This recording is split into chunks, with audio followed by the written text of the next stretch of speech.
युक्ता जीवोक्तास्त्वं पर्युपासते যে চাপক্ষম আভ্যক্তম তেষাম কি জীববিত্তমা। অর্জুন ভগবানকে জিজ্ঞাসা করলেন যে নিরন্তর ভক্তিযুক্ত হয়ে যে সমস্ত ভক্তেরা তোমার আরাধনা করেন এবং যারা ইন্দ্রিয়াতীত অভক্ত পরব্রহ্মের উপাসনা করেন তাদের মধ্যে কারা শ্রেষ্ঠ যদি বল। তো ভক্তি যুগে প্রত্যক্ষ ভাবে যারা ভগবানের আরাধনা করেন তাদের বলা হয় সবিশেষবাদী। তাই ভক্তি যুগের প্রত্যক্ষ সেবাটাই হলো শ্রেষ্ঠ আমাদের নিকট, কারণ আমরা ধ্যান করা কখনোই সম্ভবপর হবে না আমাদের পক্ষে।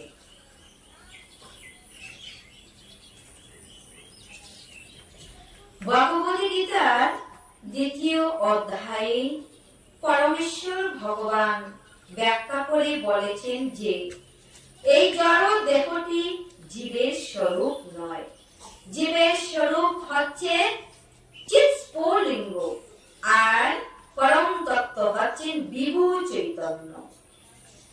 তো জীব কি? জীব হলো ভগবান কৃষ্ণের নিত্য দাস, আর এই দেহটি আমাদের স্বরূপ নয়।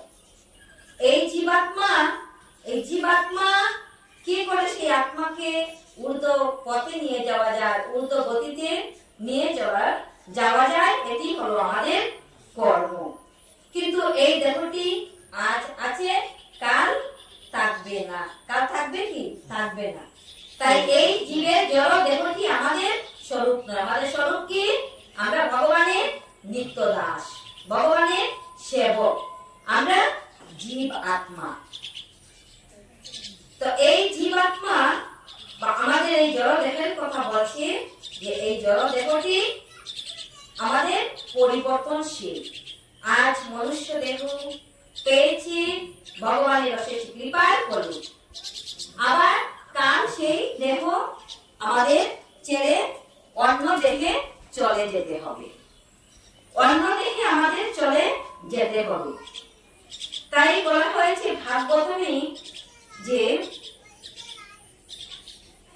স্থাবর বিংশ লক্ষশ্চ আর নব লক্ষশ্চ জলজা।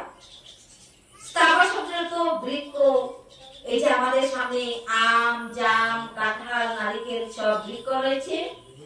এই বৃক্ষের মধ্যেও আমাদের অন্তর্স্থিত যে জীবাত্মা, সেই জীবাত্মা এই বৃক্ষের মধ্যেও ছিল, হয়তো আমাদের মনে নেই।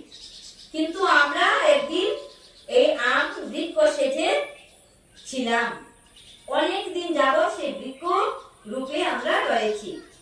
তো এই এক বৃক্ষ থেকে আরেক বৃক্ষ, কত শত শত বৃক্ষ রয়েছে, সীমা নেই। সব বৃক্ষকে আমরা আজ পর্যন্ত এই নয়নে দর্শন করতে পারিনি। কিন্তু এই বৃক্ষ থেকে যেদিন ধীরে ধীরে ধীরে ধীরে তুলসী বৃক্ষ রূপে আমাদের জন্ম হয়েছিল, সেদিন এই বৃক্ষ অর্থাৎ স্থাবর বিংশ লক্ষশ্চ 20 লক্ষবার যে জন্ম হয়েছিল বৃক্ষ জনিতে, সেই বৃক্ষ জনি থেকে উদ্ধার হলাম। স্থাবর বিংশ লক্ষশ্চ নব লক্ষশ্চ জলজা।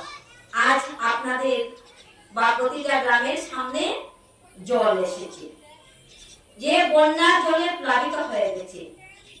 এই জলের মধ্যে কত ধরনের মাছ রয়েছে, পোপ ঝুঁক, অনেক কিছু রয়েছে, বলা বাহুল্য। কিন্তু একদিন আমরাও সেই জলের প্রাণীতে জন্ম লাভ করিয়াছিলাম। আজ ভুলে গেছি সেই জলজ প্রাণীর মধ্যে যে জন্ম লাভ করে কত কষ্ট হয়েছিল, সেই কষ্টের কথা ভুলে গেছি, কারণ এই দুর্লভ মানব জন্মটা পেয়েছি। তাই সেই অতীত জন্মের কথা আমরা সবাই ভুলে গেছি। এই 9 লক্ষবার জলজ প্রাণীর মধ্যে জন্ম লাভ করিতে করিতে অন্তিম জন্ম যেদিন শঙ্খ রূপে হয়েছিল, আর এই শঙ্খ যেদিন ভগবানের সেবা কাজে লাগিয়াছিল, সেই জলজ প্রাণী থেকে উদ্ধার হয়েছিল। তৎপশ্চাৎ আমাদের জন্ম হয়েছিল কোথায়? তৎপশ্চাৎ আমাদের যে রুদ্র লক্ষষ্ট কৃমি কীট, যে রুদ্র লক্ষষ্ট একাদশ লক্ষবার কৃমি কীটের মধ্যে জন্ম লাভ করেছি। কত গাছে গাছে গাছের ফলের ফুলের মধুরস আহরণ করে ব্রহ্ম সেজে ভগবানের জন্য মধুর চাক করে দিয়েছিলাম। আর এই কীট থেকে যেদিন আমাদের সেই মধুর চাক পূর্ণ করে ভগবানের সেবায় নিবেদন করে দিতে পেরেছিলাম, সেদিন সেই কীট জন্ম থেকে উদ্ধার হয়েছিলাম।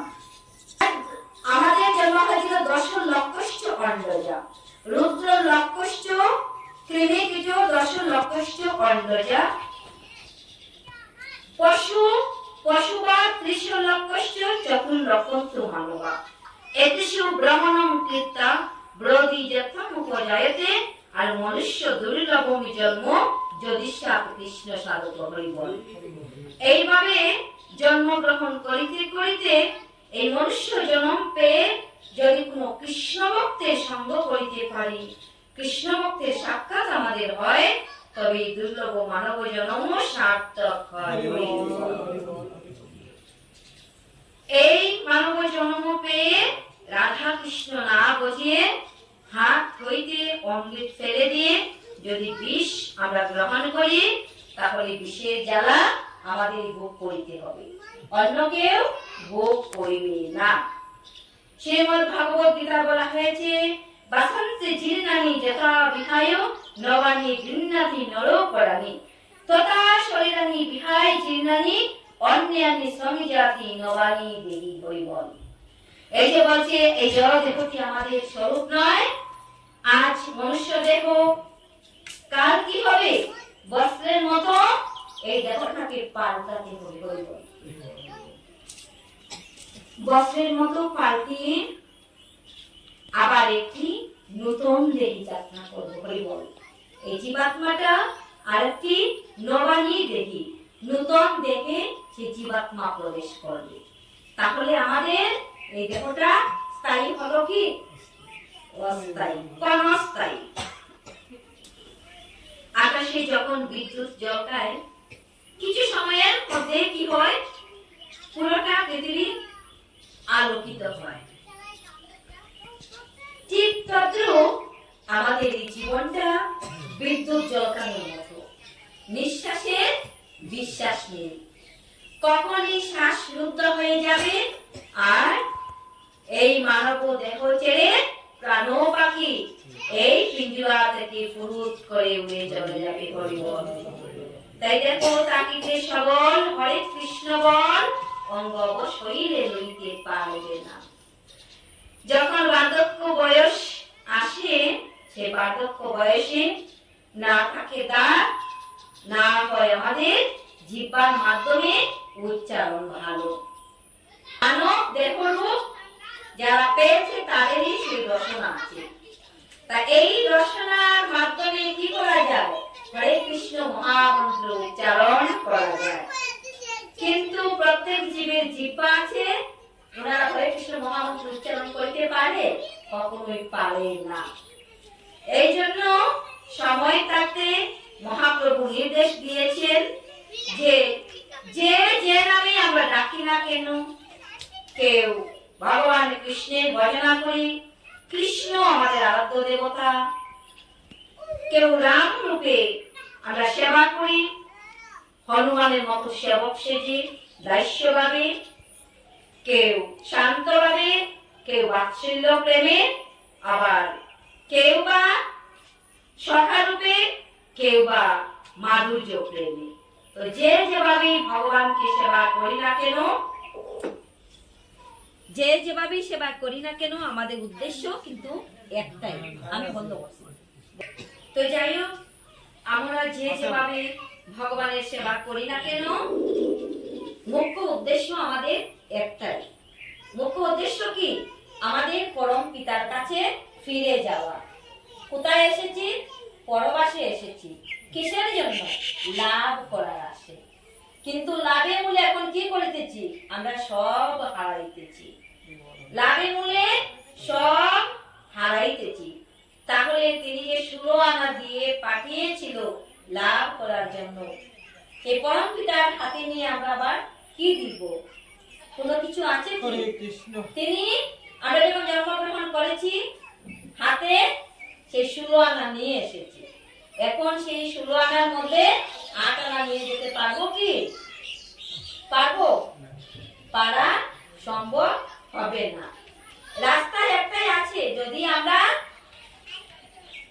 হাতে করি কাজ আর মুখে বলি হরি, অনায়াসে হয়ে যাব বহু সিন্ধু পারি। হাত দিয়ে কর্ম করলাম আর মুখ দিয়ে হরে কৃষ্ণ কৃষ্ণ কৃষ্ণ হরে হরে, হরে রাম রাম রাম হরে হরে। হৃদয়ের দ্বারা, মন দ্বারা ভগবান অর্জুনকে বলেছে যে অর্জুন, মন মনা ভব মদ ভক্ত মতিযাজি মাম নমস্য কুরু মামেব এষ্যসি সত্যম তে প্রতিদানি প্রেষি। যে ভক্ত আমাকে মন দ্বারা স্মরণ করে, হৃদয় দ্বারা হৃদয়ঙ্গম করে, আমাকে ভক্তি করে, নমস্কার করে, আমার কথা সর্বদা হৃদয়ে স্মরণ করে, আমার কথা ভাবে, আমার কথা চিন্তা করে, আমি শ্রীমদ্ ভগবদ গীতায় প্রতিজ্ঞা করে বলছি, আমি সেই ভক্তের হলাম। ভগবান সেই ভক্তের হয়ে যায়। এই জন্য বিভিন্নাংশ বলে বর্ণনা করেছেন ভগবানের বিভু চৈতন্য। ভগবানের বিভু চৈতন্য, তিনি হচ্ছেন পরম তত্ত্ব, তিনি হচ্ছেন পরমেশ্বর ভগবান। আর জীবের প্রতি জীবের চেতনাকে সম্পূর্ণভাবে নিবদ্ধ করতে তিনি নির্দেশ দিয়েছেন। ভগবান তিনি নির্দেশ দিয়েছেন। কি নির্দেশ দিয়েছেন? যে এই যে জীবের স্বরূপ হয় ভগবানের নিত্য দাস, জীবের স্বরূপ হয় কৃষ্ণের নিত্য দাস। দাস হয়ে ভগবানকে সেবা করা, ভক্তি করা, ভক্তি যুগের মাধ্যমে ভগবানকে সেবা করা। তারপর তিনি বলেছেন 8ম অধ্যায়ে, মৃত্যুর সময় যিনি শ্রীকৃষ্ণকে চিন্তা করেন তিনি তৎক্ষণাৎ অপ্রাকৃত জগতে শ্রীকৃষ্ণের ধামে উত্তীর্ণ হন। অন্তকালে চু মামিব স্মরণ মুক্তা কলেবরম যো প্রয়াতি সমদ ভাবম জাতি নাস্তি অত্র সংশয়। অন্তকালে যিনি ভগবানকে চিন্তা করিতে পারেন, এই কথাই বলেছে মৃত্যুর সময় যিনি কৃষ্ণকে চিন্তা করিতে পারেন তিনি তৎক্ষণাৎ অপ্রাকৃত জগতে ভগবান শ্রী কৃষ্ণের নামে উত্তীর্ণ হন। অন্তকালে ছো মামেব স্মরণ মুক্তা করে বরং, অন্তকালে অন্তিম কালে, অন্তিম সময়ে আমাদের কোন মুহূর্ত? বিদায়ের মুহূর্ত।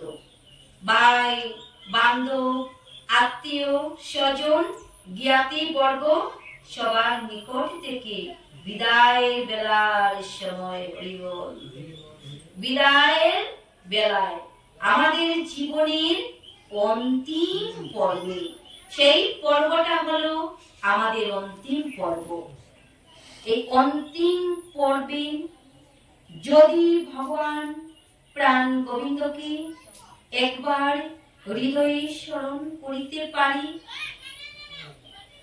যে সেই সময়ে একবার যদি সেই রূপ নয়ন দ্বারা ভাবিতে পারি, সেই নাম যদি এই রসনা দ্বারা উচ্চারণ করিতে পারি, অন্তকালে চো মামেব স্মরণ করিতে পারি, স্মরণ মুক্তা কলেবরম, এই কলেবর পরিত্যাগ করার সময়, এই এত সুন্দর দুর্লভ মানব জন্ম যে পেয়েছি, সেই কলেবরটা ত্যাগ করার অন্তিম মুহূর্তে যদি সেই নাম আমরা নিতে পারি, তাহলে ভগবানের নিত্য দামে যাইতে পারি।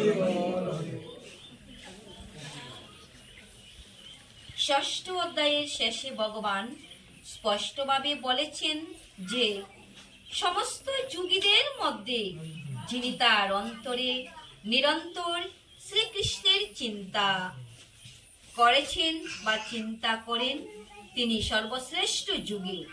সুতরাং কার্যত প্রত্যেকটি অধ্যায়েরই উপসংহারে বলা হয়েছে যে সকলেরই সবিশেষ কৃষ্ণ রূপের প্রতি আসক্ত হওয়া উচিত, কেননা সেটি সর্বশ্রেষ্ঠ পারমার্থিক উপলব্ধি। হরিবল, সেটি একমাত্র পন্থা, একমাত্র পথ, একমাত্র রাস্তা আমাদের পরম পিতার কাছে ফিরে যাওয়া। এটাই হলো আমাদের এই মানব জন্ম পাওয়ার মূল উদ্দেশ্য। আমাদের লক্ষ্য কি? আমাদের লক্ষ্য হলো সবারই একটা, যে যাতে আমাদের পিতার নিকট ফিরে যেতে পারি। এটাই হলো আমাদের একমাত্র মুখ্য উদ্দেশ্য।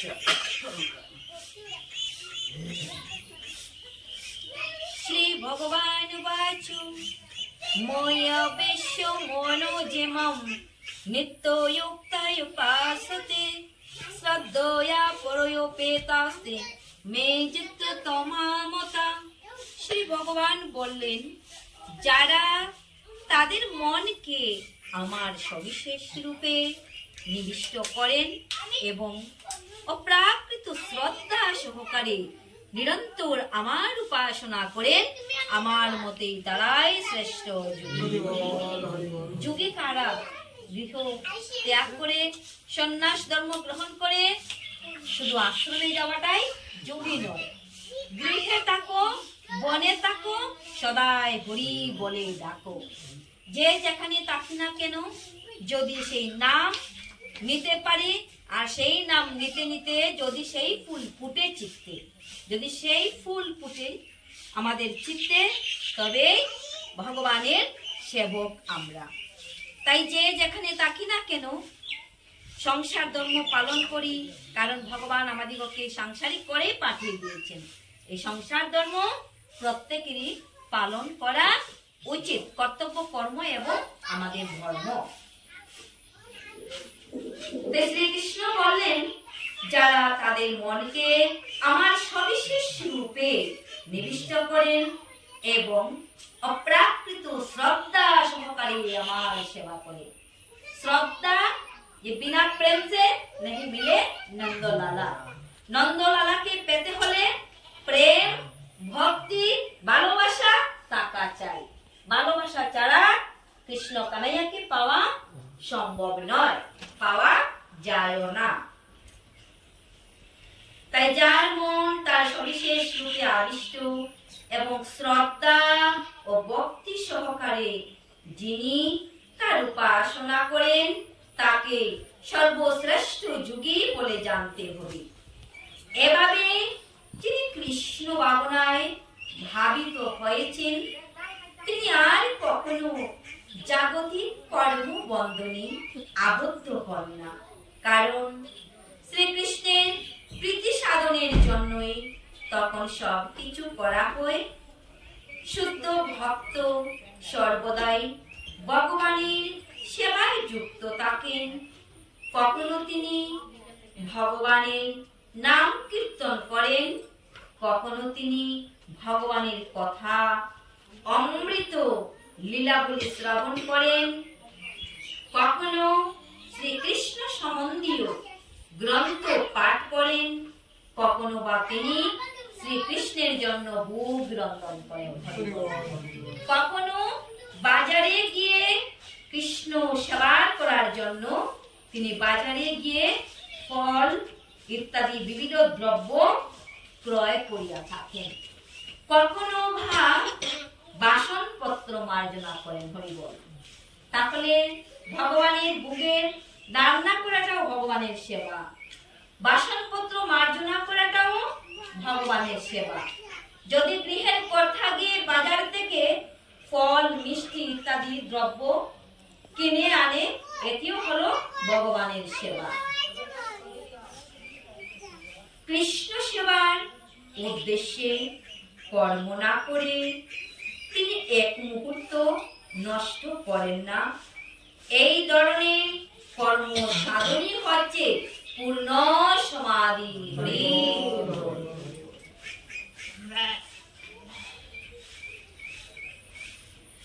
যারা সমস্ত ইন্দ্রিয় সংযত করে সকলের প্রতি সমভাবাপন্ন হয়ে এবং সর্বভূতের কল্যাণে রত হয়ে আমার অক্ষর অনির্বচনীয় অভক্ত সর্বব্যাপী অচিন্ত অপরিবর্তনীয় অচল ধ্রুব ও নির্বিশেষ স্বরূপকে উপাসনা করেন, তারা অবশেষে আমাকে প্রাপ্ত হন। বলো কৃষ্ণ প্রীতি প্রেমানন্দে।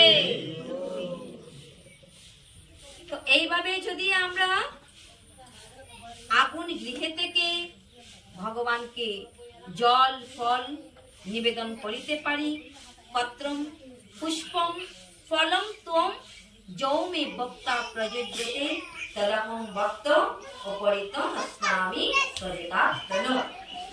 যদি ভগবানকে শ্রদ্ধা সহকারে প্রেম ভালোবাসা দিয়ে জল ফল তুলসী পত্র দিয়ে নিবেদন করে একবার হা গোবিন্দ বলিয়া ডাকিতে পারি, সেটি হলো আমাদের মুখ্য উদ্দেশ্য। হরি বল। যাদের মন ভগবানের অব্যক্ত নির্বিশেষ রূপের প্রতি আসক্ত, তাদের ক্লেশ অধিকতর হয়। অভক্তের উপাসনার ফলে দেহদারী জীবেদের কেবল দুঃখই লাভ হয়। যে কিছু পূর্বে বললাম না, যদি কোনো ভগবানের অভক্ত নির্বিশেষ, যা আমরা নয়নে দেখিতে পাই না, নির্বিশেষ ব্রহ্মের উপাসনা অত্যধিক কষ্ট সাপেক্ষ, যা কলিগত জীবের পক্ষে সম্ভব নয়। জ্ঞান যুগ ও ভক্তি যুগের মধ্যে পার্থক্য সুস্পষ্টভাবে ব্যক্ত করা হয়েছে। জ্ঞান যুগের পন্থা পরিণামে একই লক্ষ্যে গিয়ে উপনীত হলেও তা অত্যন্ত ক্লেশ সাপেক্ষ, অর্থাৎ দুঃখজনক। কিন্তু ভক্তি যুগের পন্থা, পন্থা শব্দের অর্থ পথ বা রাস্তা, কিন্তু ভক্তি যুগের পন্থা সরাসরি ভগবানের সেবা করা। ভক্তি যুগের পন্থাতে কোনো জীবের দুঃখ বা ক্লেশ হয় না।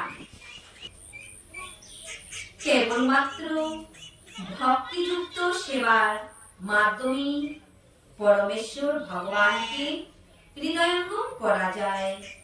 তাই আমাদের পূর্ণরূপে আত্মোৎসর্গ করতে হবে। শ্রীকৃষ্ণকে লাভ করতে হলে আমাদের মনকে সর্বতোভাবে শ্রীকৃষ্ণে নিবদ্ধ করতে হবে। কেবলমাত্র শ্রীকৃষ্ণের জন্যই আমাদের কর্ম করতে হবে। যে কর্মই করি না কেন তাতে কোনো কিছু যায় আসে না, কিন্তু সেই কর্মটি কেবলমাত্র শ্রীকৃষ্ণের জন্যই করতে হবে। সেটি ভক্তি যুগের মানদণ্ড। হরি বল। এই সংসারে এসে যা কিছু করি নাই কেন তাতে কোনো কিছু যায়ও না আসেও না। আমাদের কি করা উচিত? শুধু ভক্তি যুগে ভগবানের সেবা করা উচিত। কর্ম তো করিতেই হবে। তাই কর্মের ফাঁকে ভগবানকে নিজের জন্য রান্না করি। তাই ভগবানকে যদি সেবা না দিই তাহলে তিনিও তো আমাদের সংসারের একজন, ওনাকেও ভক্তি যুগে সেবা প্রদান করিতে হবে।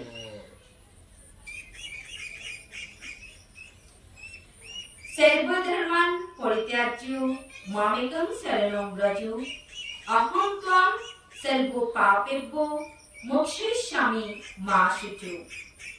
আত্মজ্ঞান লাভের জন্য অন্য সমস্ত প্রক্রিয়াগুলি বর্জন করে কেবলমাত্র কৃষ্ণ ভাবনাময়ী ভগবত ভক্তি অনুশীলন করতে হয়। সেটি জীবনের পরম উদ্দেশ্য সাধনের যোগ্যতা প্রদান করবে। তখন অতীত জীবনে পাপময় কর্মের জন্য চিন্তা করার কোনো প্রয়োজন নেই। অতীত জন্মে যে কি পাপ করেছি, কারণ এই দুর্লভ মানব জন্ম হয়তো বা ছিল না, যে পাপ কর্ম করেছি যদি ভগবানকে সেবা দিতে পারি, সেই কৃষ্ণ সেবায় ব্রতী হতে পারি, তাহলে অতীত জন্মের যে পাপ করেছি সেই পাপের জন্য কোনো চিন্তা করার প্রয়োজন নেই। ভগবান সেই পাপ থেকে অচিরেই মুক্তি দিবেন।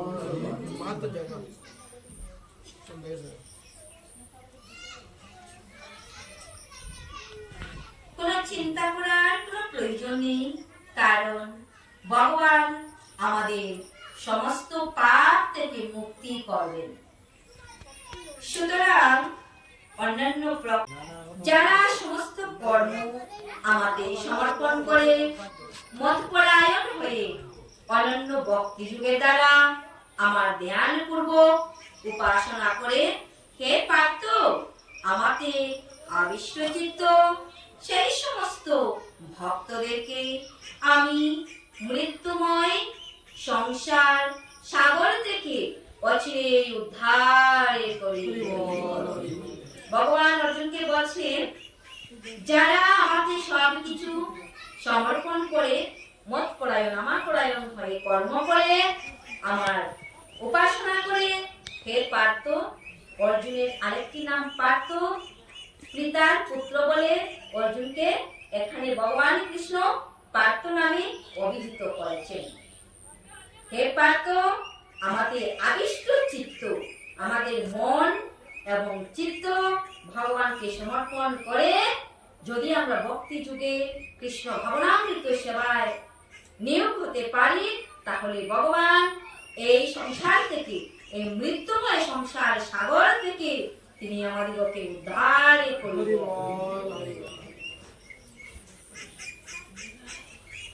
ভগবত ভক্তরা অত্যন্ত ভাগ্যবান, কেননা ভগবানের কৃপায় তারা অচিরেই জড়জগতে বন্ধন থেকে মুক্তি লাভ করেন। শুদ্ধ ভক্তি যুগে ভক্ত উপলব্ধি করতে পারেন যে ভগবান মহান এবং প্রতিটি স্বতন্ত্র জীবাত্মাই তার অধীন। প্রতিটি জীবের কর্তব্য ভগবানের সেবা করা, আর সে যদি তা না করে তাহলে তাকে মায়ার দাসত্ব করতে হবে। আর যদি আমরা তা না করিতে পারি, ভগবানের দাস সেজে ভগবানকে সেবা না করিতে পারি, মায়ার দাস সেজে মায়ার সেবা করি, তাহলে আমাদের কি করিতে হবে? আবার এই ভবের সংসারে, ভবের মাজারে, এই 84তে পুনরায় যাতায়াত করিতে হবে।